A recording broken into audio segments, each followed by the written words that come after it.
ওকে, তাহলে হচ্ছে আমরা সরাসরি আমরা একটা স্লাইড দেখি।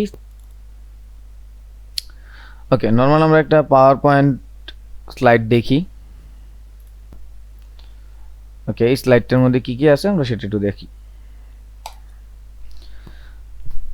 ওকে, সো আমরা অ্যাডোবি এইচডি বা UID, user interface design, user experience design, so এগুলো কি, এগুলো সম্পর্কে আমরা এখন একটু নলেজ নেওয়ার চেষ্টা করব। ভদ্রলোক আমরা মূলত ইন্ট্রোডাকশন নিব। আমরা এই পুরো টোটাল স্লাইডটার ইউআই এর পার্টে আমরা কি কি দেখব সেটা এখানে দেওয়া আছে। সো তাহলে হচ্ছে আমরা ইন্ট্রোডাকশন দিয়েই শুরু করি। এখানে মূলত আসলে এইভাবে বলার কিছু নাই। আমরা ইন্ট্রোডাকশনে এখানে অনেক ব্লাবলা অনেক লেখা আছে, যেগুলো হচ্ছে আপনারা একটু নিজেরা পড়ে নেবেন। আমি সংক্ষেপে জাস্ট পরেরটা জাস্ট বলে দিচ্ছি। আচ্ছা, তার আগে ইউআই এর ব্যাপারটা একটু বলি। ইউআই মিনস হচ্ছে আপনার আমরা নিজেরা যেটা মানে ইউজার ইন্টারফেস, আমরা যেই ইন্টারফেসটা দেখি, আমরা মোবাইল খুললে একটা ইন্টারফেস দেখি না, মোবাইলের যে কোনো একটা অ্যাপস বা অ্যাপ্লিকেশন বলেন বা সফটওয়্যার বলেন, যেটাই বলেন, সেটা খোলার সাথে সাথেই তো বিভিন্ন ধরনের চেহারাটা দেখি। এই যে চেহারাটা তো হচ্ছে কেউ না কেউ ডিজাইন করে। সো এই চেহারাটা হচ্ছে ইন্টারফেস, আর আমরা ইউজাররা হচ্ছে এই চেহারাটা দেখি, ঠিক আছে। আর যারা ডিজাইন করে তারা ওই তো designer, user face designer. So এই ইউআইএক্স আর ইউআই আর ইউআইএক্স, সো এই দুইটা কিন্তু পার্ট আলাদা। ইউআই একটা, ইউএক্স একটা। মানে আপনি শুধু ইউআই নিয়েও একটা সেক্টরে কাজ করতে পারবেন, ইউএক্স নিয়েও একটা সেক্টরে কাজ করতে পারবেন, ঠিক আছে। কেউ কারোর চাইতে কম না, আবার দুইটা মিলিয়ে একটা সেক্টরে কাজ করতে পারবেন। সো ইউআই মিনস তো আমি বললামই ইউজার ইন্টারফেস, ঠিক আছে। একটু ব্যাপারটা একটু মনোযোগ দিয়ে বুঝবেন। Is the system by which people, মানে ইউজার, পিপল বলতে user, so which people interact with a machine, ঠিক আছে। মানে আমরা মেশিন বলতে আমি তো ওই ডিভাইসই এখন বুঝবো, ডিভাইস সেটা যে কোনো ডিভাইস হইতে পারে।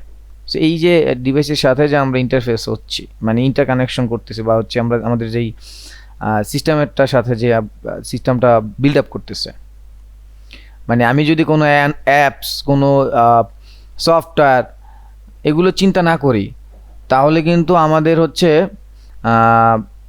কি বলে, আমাদের হচ্ছে এই ডিজিটাল যুগ বলে কিছু নাই, ডিজিটাল কিছু বলে নাই, টেকনোলজি বলে কিছু নাই। সো টেকনোলজি বলে তাহলে কিন্তু আমাদের এগুলো কিছু থাকে না। মানে আপনার একটা কম্পিউটার আছে, আপনার উইন্ডোজ নাই, সো আমরা কি করতে পারি, এই উইন্ডোজ ছাড়া কিন্তু, উইন্ডোজ না দেওয়া থাকলে আমি পিসিতে কি চালাবো, কীভাবে চালাবো, ঠিক আছে।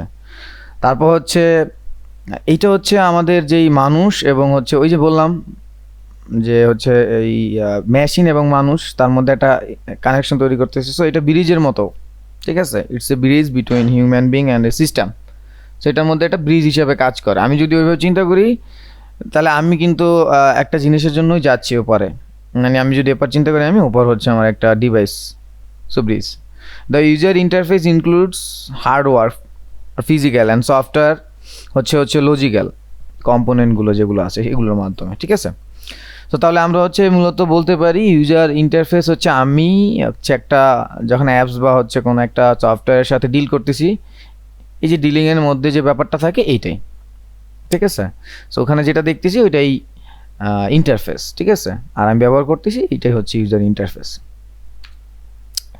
সো আমরা কিছু এক্সাম্পল দেখি। এক্সাম্পলগুলো আমরা সচরাচর যেগুলো দেখি, দেখেন এখন কিন্তু আমরা ঘরের মধ্যে যেগুলো ইলেকট্রনিক্স ডিভাইস আছে, ইলেকট্রনিক্স অ্যাক্সেসরিজ আছে, বা আমরা যদি বলি হোম অ্যাপ্লিয়েন্স, যেমন মোবাইল, টিভি, রিমোট এই হাবি জাবি যা আছে, এগুলো কিন্তু এখন আমরা চাই সবাই স্মার্টফোন বা অ্যান্ড্রয়েড ফোন যেগুলো আছে বা ফোন যেগুলো আছে, ফোনের মধ্যে আমরা চাই কন্ট্রোল করতে। সো ওই যে হচ্ছে আগের দিনের যেই ধরেন রিমোটের কথা, আগের দিনের সেই রিমোটটা এখন যদি আমরা পিসির মধ্যে আনি, সেই রকম ইন্টারফেসই কিন্তু থাকবে, ঠিক আছে। তো সেটা অ্যাপসের মাধ্যমে চলে আসতেছে, ঠিক আছে। সো এখানে কিছু মোবাইল আর ওয়েবের অ্যাপ্লিকেশন আছে। এই জিনিসগুলো যেমন এইটা আমরা চাইলে এই ফিজিক্যালি হচ্ছে সেই ভলিউম কম বাড়ানো এইভাবে না করে আমরা চাইলে এইভাবে করতে পারি, ঠিক আছে। আচ্ছা, এখন এই ইউজার ইন্টারফেস ডিজাইনটা হচ্ছে কয়েকটা কি পয়েন্ট আছে, তার মধ্যে 5টা কি পয়েন্ট হচ্ছে আমাদের ইম্পর্টেন্ট, খুবই ইম্পর্টেন্ট 5টা কি পয়েন্ট। এই 5টা কি পয়েন্ট নিয়ে আমরা হচ্ছে আলোচনা করব। মোটামুটি আপনারা যদি হচ্ছে অ্যাডভান্স লেভেলে এটা সম্পর্কে নলেজ নিতে চান, ডেফিনেটলি আপনাদের এই 5টা কি পয়েন্ট নিয়ে অ্যানালাইসিস করতে হবে, ঠিক আছে। ওকে, সো প্রথমে হচ্ছে অ্যানালাইসিস অন ইউজার নিডস, ঠিক আছে।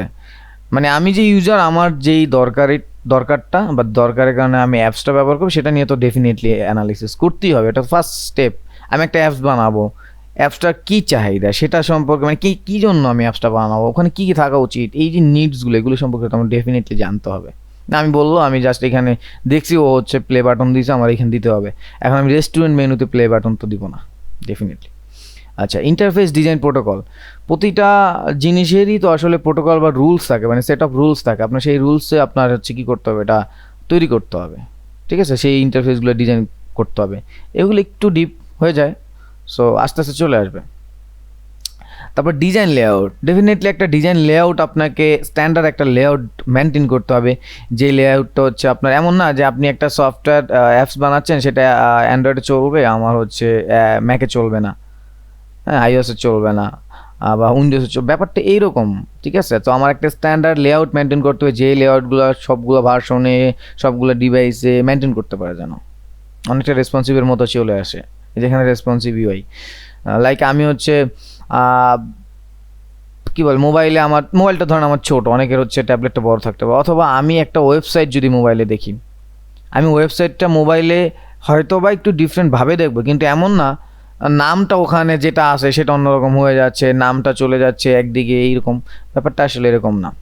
এখন রেসপন্সিভ হওয়ারও কিছু জিনিস আছে, সেই জিনিসগুলো আমরা দেখবো সামনে, আমরা যখন ডিজাইনে যাবো সেখানে আমি দেখবো যে কতগুলা বা সিস্টেম আছে, সিস্টেমের মাধ্যমে এই রেসপন্সিভে আনা যায়। হচ্ছে ইভ্যালুয়েট দ্য ডিজাইন। আমরা ফাইনালি তো হচ্ছে ডিজাইন দেওয়ার আগে এইগুলোকে হচ্ছে নিয়ে মানে কি বলে শর্ট আউট বা হচ্ছে ফাইনাল যেই একটা কাজ থাকে বা ফিনিশিং থাকে, সেটা তো ডেফিনেটলি থাকে। সেই 5টা হচ্ছে কি পয়েন্ট থাকে আপনার ইউজার ইন্টারফেস ডিজাইনের মধ্যে। সেই 5টা পয়েন্ট নিয়েই অ্যাকচুয়ালি আমরা হচ্ছে নেক্সট স্টেপগুলো মেনটেন করি। এরপর হচ্ছে অ্যানালাইসিস অন ইউজার নিডস, ওই যেটা বললাম সেগুলোই আমি মুখে যেগুলো বলে দিলাম সেগুলো হচ্ছে এখানে টুকটাক আছে। Purpose of the application, identify the target audience, ঠিক আছে। সো এগুলোই এখানে আছে। আর এখানে একটা কথা আছে, যেমন আমি যদি একটু এক্সাম্পল দিই, লাইক ইভ্যালিকে বাংলাদেশের মধ্যে প্রথম না, ইভ্যালির মতো ছিল। সো একটা জিনিস দেখেন, ইভ্যালি কিন্তু এখন বাংলাদেশে অন্যান্য যেগুলো আছে তার মধ্যে থেকে বলতে পারেন যে ওয়ান অফ দ্য লিডিং পর্যায়ে চলে যাচ্ছে বা গেছে বা যাবে। সো এরা কি করছে, এরা কি এদের কম্পিটিটর যারা ছিল বা এরা যারা এক্সিস্ট ছিল তাদের কথা চিন্তা করে না? তাদের কথা যদি চিন্তাই না করে তাহলে হচ্ছে কীভাবে তারা নামলো? সো আমার কিন্তু চিন্তা করতে হবে এই কম্পিটিটর কারা আছে, তাদের নিয়ে অ্যানালাইজ করতে হবে। আমি যদি পাঠাও সম্পর্কে না জানি, আমি তাহলে বাংলাদেশে উবার নিয়ে আসলাম কীভাবে? বা উবার সম্পর্কে আমি যদি আগে থেকে জানা না থাকলাম, তাহলে আমি পাঠাও আমি কীভাবে লঞ্চিং করলাম? পাঠাও তো পৃথিবীতে মানে প্রথম না, তাই না? সো আমার কম্পিটিটরটা অ্যানালাইসিস করতে হবে। তারপর তো চ্যালেঞ্জ, প্রবলেম, এগুলো তো ডেফিনেটলি আসবে সামনে, ইমপ্রুভমেন্ট, সলিউশন, এগুলো তো ডেফিনেটলি আসবে। এরপর হচ্ছে ইন্টারফেস প্রোটোকলের এখানে আছে কমন কিছু ইউআই এলিমেন্ট থাকে, ফ্লেক্সিবল হইতে হবে, হ্যাঁ, ওয়্যার ফ্রেমটা সুন্দর থাকতে হবে, ফিচার সামনের ভবিষ্যতের সাথে মিলে এরকম কিছু ফিচার রাখতে হবে। আমি সেই 2010 সালে ডিজাইন করে রাখছি, ফিচার আমি সামনের ফিচার নতুন ফিচার আনবো না। যেমন হচ্ছে আমরা এই যে 2020 দেখি 21 দেখি নতুন ফিচার আসবে না, তাহলে তো আমি আসলে চালাবো না। ফেসবুক কেন টিকে আছে? আপনি দেখেন ফেসবুক 2 দিন পর আপনার ইন্টারফেসগুলো চেঞ্জ হয়ে যাচ্ছে। আজকে যাই দেখবেন কমেন্ট সেকশন একরকম, কালকে যাই দেখবেন আর রকম। সো এই যে নতুনত্ব আনতেছে, এটা কিন্তু দরকার। সো এটা কিন্তু আপনি চাইলেও আবার আনতে পারেন ধাপ করে। আপনি কি করবেন, এই যেমন এখন আস্তে আস্তে ফেসবুক কি করতেছে, আস্তে আস্তে ওয়েবসাইটের সব জিনিস ফেসবুকে নিয়ে আসতেছে, শপের মধ্যে, ক্যাটালগের মধ্যে, ই কমার্স, মানে ফেসবুকের একটা আলাদা সেক্টর চলে আসতেছে ই কমার্স ক্যাটালগ সিস্টেম।